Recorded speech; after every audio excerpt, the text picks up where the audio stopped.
welcome Paul Crisp, CMO of Symplify, on stage to share some of his favorite fuck-ups. It's done.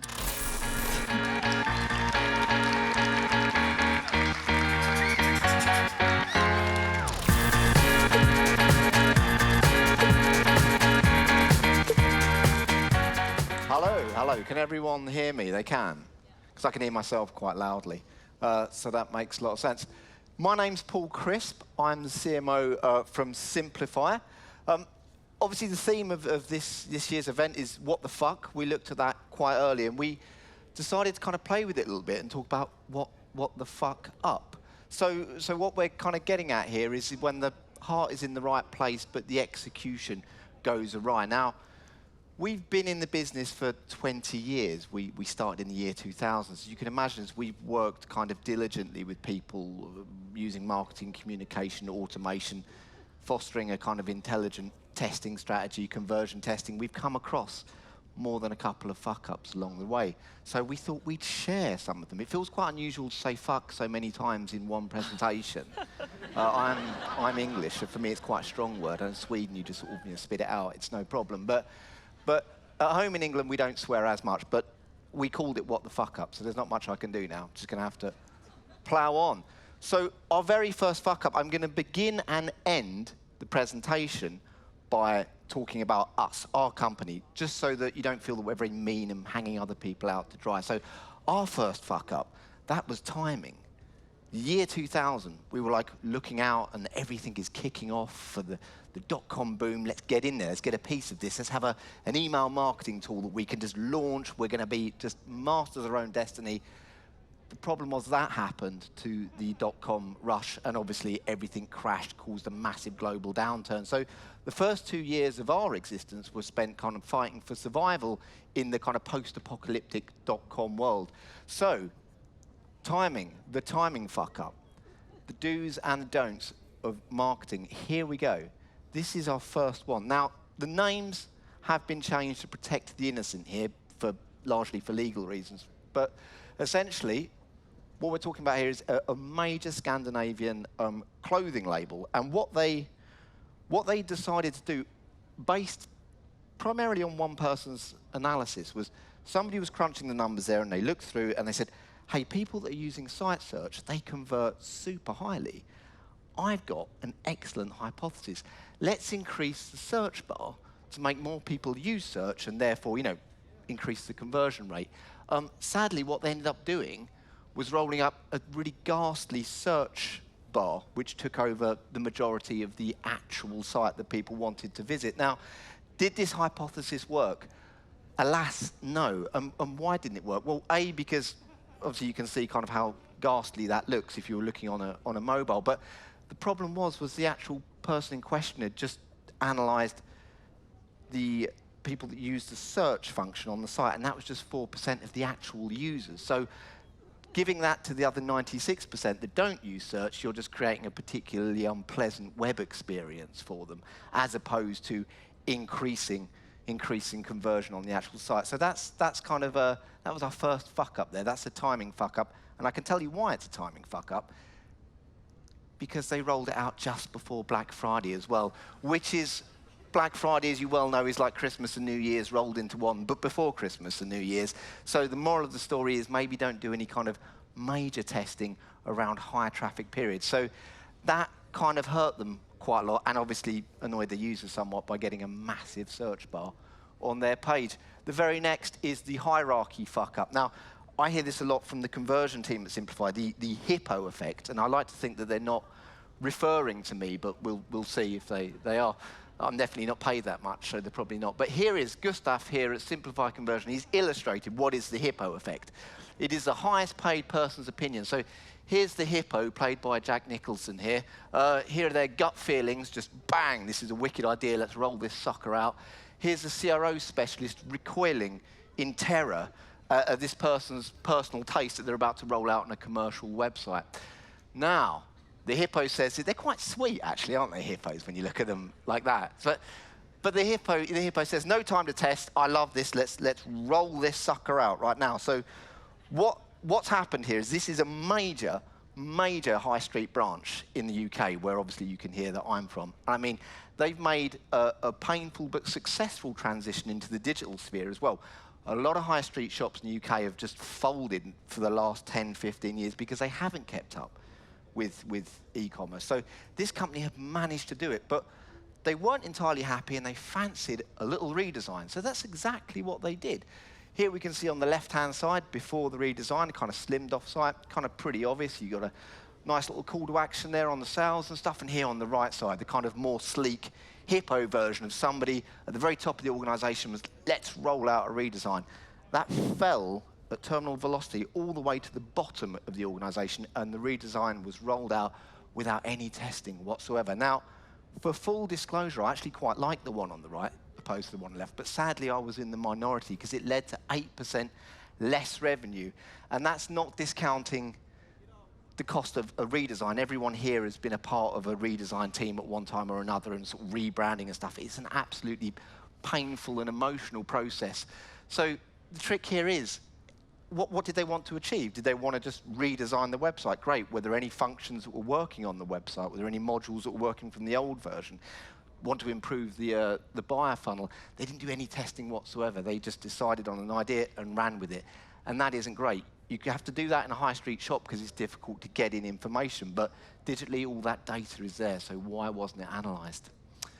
Personalization. McKinsey said in 2019, I believe, that the next 5 years will be dedicated to personalization within marketing communication. It is the be-all and end-all to be as relevant as possible.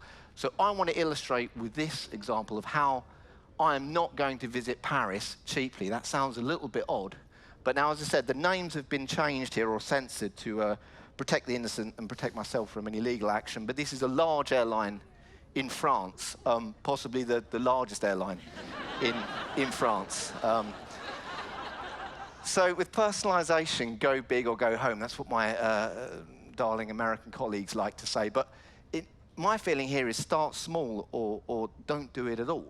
If you don't know anything about the customer, then assuming you know something and then giving them faulty information is just going to make yourself look daft. So let's have a look at the mail here on the left-hand side. I've got kind of 7 very happy Parisians looking down at me saying, come on down to Paris for just 593 crowns. And I'm like, I love Paris. I could get some of that. That's perfect. Where do I sign? I don't sign anywhere because I have to be under the age of 25 years to take part of this offer. Now, all right, they put a little disqualifier saying, you know, if you're under the age of 25. But sadly, I've entered one of these documents into their actual loyalty program. So this is an international travel document, otherwise known as a passport. So they're pretty certain of my data. They know how old I am. So if we look here, 10th of July, 1979, my mother was heavily pregnant watching the Wimbledon final, Bjorn Borg taking, I believe, his first there, which is great. But if my mum was doing that then, that means that I can't be under the age of 25 now. I'm, in fact, 42, about to be 43. So guess who isn't going to France for 593 krona? It's me. It's me. I'm sadly not turning up. Thank you. Thank you.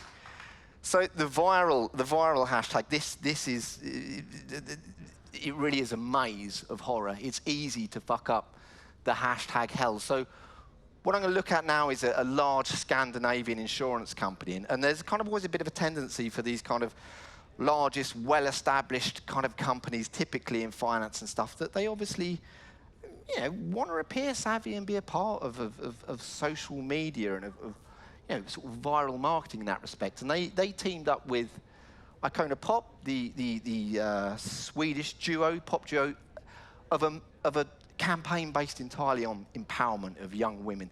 They wanted to obviously kind of dispel this myth of trying to attain the unattainable and these unacceptable standards that young women can find themselves pushed to in social media.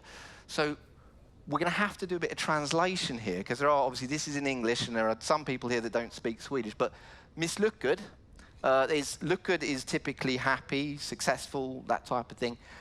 Fortunate is probably, for this exercise, is the best possible translation.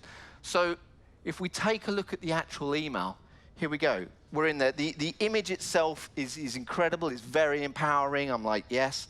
love it. The body text, really, really well written, brilliant copywriter. Unfortunately, the headline, a direct translation, is saying, "You are misfortunate," instead of saying, "You are, fortunate," or "You are happy or successful." So that was, in fact, the polar opposite of what they were trying to achieve by saying, "You're perfect as you are." So that was a little bit of a mess up. Now, they were very savvy, and they went out immediately with an apology email, which I think actually takes a lot of guts and definitely earns them a lot of points there with, obviously, "We are really sorry." I helped them with the hashtag there. But they weren't the first organization or the first personality to fall foul of hashtag horror.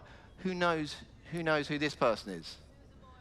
Susan Boyle, winner of 2009 Britain's Got Talent. Now, she didn't typically fit into the kind of pop stars sort of template and stuff, and she really went to the hearts of the British people. Absolutely incredible voice, incredible performer.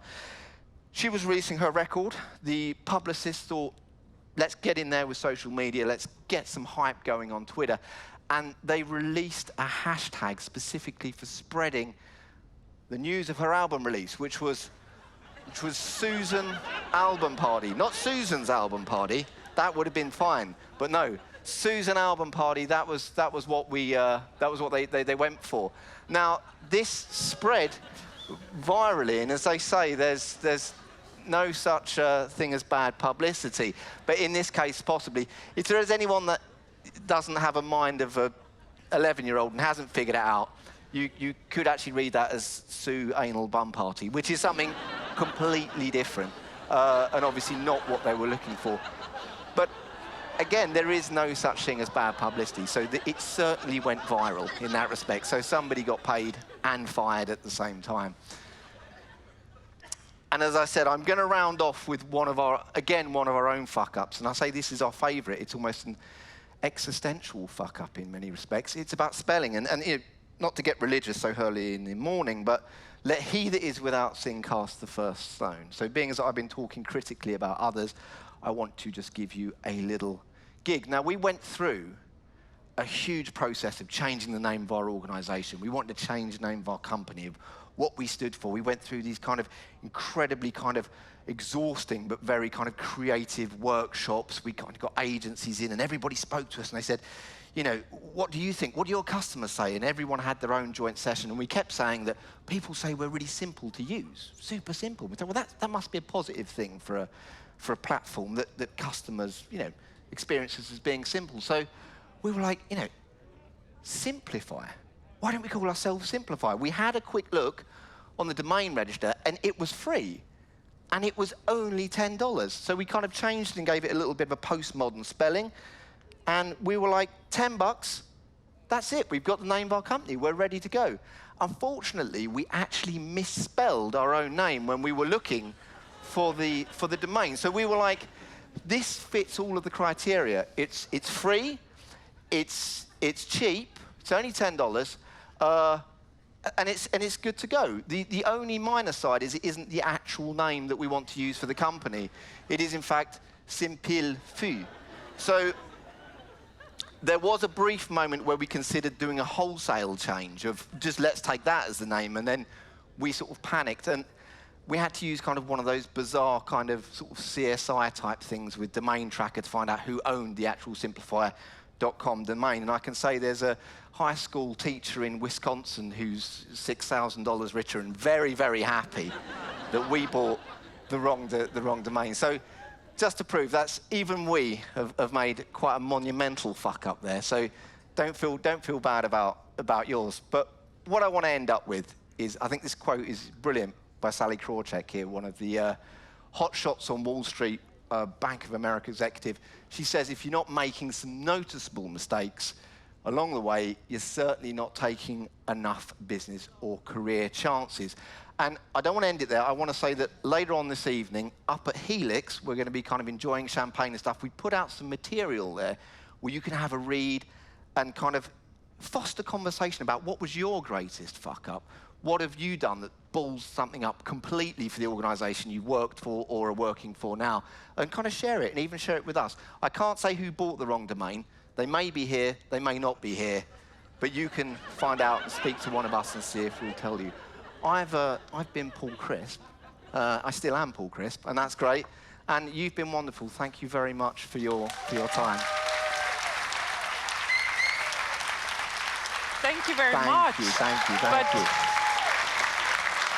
So they can actually go viral, those mistakes. I mean, it can be a really good idea. Susan's party mistake definitely went massively viral. Yeah. So it was they did wonderfully so. Yeah. I think, you know, maybe it was intentional. You never know. That could be very meta. You never know. I was going to say, I think it was. Then I'm the one that's been tricked there, you know. So you just never know. Yeah. Thank you very much. And thank you. For all of you, it's time for